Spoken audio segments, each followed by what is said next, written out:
Governor Kehoe says Missouri is open for AI. St. Charles says not here. And Festus says bring it here and you're fired. Welcome to The Record. I'm Mark Maxwell.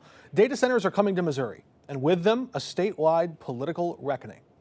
In Festus, residents there filed a formal series of recall petitions against the mayor and every remaining council member who voted to rush a data center through. The officials' lawyers are already in court digging in to contest the validity of those petitions. When elected officials lawyer up to protect their seats, tells you just how serious they're taking that threat. In St. Charles, the city council there voted just this week in front of a packed chamber to effectively ban data centers through new zoning restrictions. Residents packed that room for a reason, and the council there listened. It was amid that pushback. Governor Mike Kehoe stood in Montgomery County Wednesday to celebrate a $15 billion Google data center investment. It was a ribbon cutting the governor's office did not announce to St. Louis TV stations. Some newspaper reporters were there, and some stations from the middle of Missouri were there. We got that press release after the celebration was already over.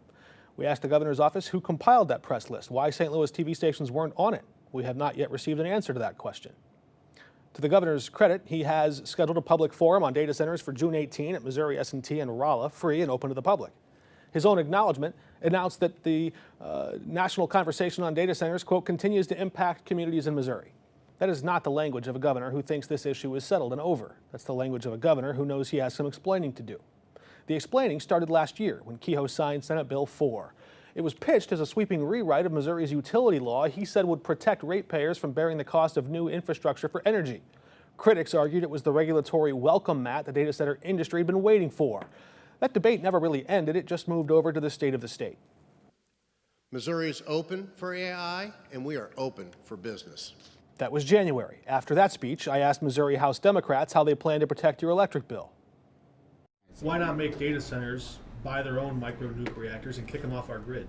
Data centers is another very important topic. Because they consume so much power, there's discussion about possible cogeneration. Should they make their own power? Senator Josh Hawley took that very argument to Washington, D.C. in February, the month after he introduced the GRID Act. He co-sponsored it with Democrat Richard Blumenthal. It requires data centers to power themselves independently off the public grid. Under Hawley's plan, utilities must guarantee consumers get first priority. He'd also ban power companies from using data center operations to raise your electric rates. Gallup polling asked Americans the month after, in March, do you want a data center built in your community? 7 in 10 said no. 48% said strongly no. In the Midwest, 76% opposed. Republicans, Democrats, and independents alike, all opposed. Gallup's own words said politicians who support local data centers are taking a politically risky stance. Then there was this detail. 2 private contractors, you see them there, standing in the middle of the Missouri Capitol Press Corps on the House chamber floor. I was standing at the door just outside when a registered lobbyist showed them in, gave them clear instructions. That lobbyist's name is Aaron Baker. He works for Axiom Strategies. Why was he bringing video contractors to film content to promote the governor's remarks at the State of the State address? And who paid for it? Axiom is the same firm that we found quietly was working to promote a data center in Jefferson County without disclosing who hired them.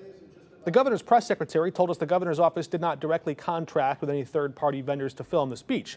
That's what she said, but what she didn't say was who did arrange it, who paid for it, and why did a registered Axiom lobbyist guide those cameras at an official government address.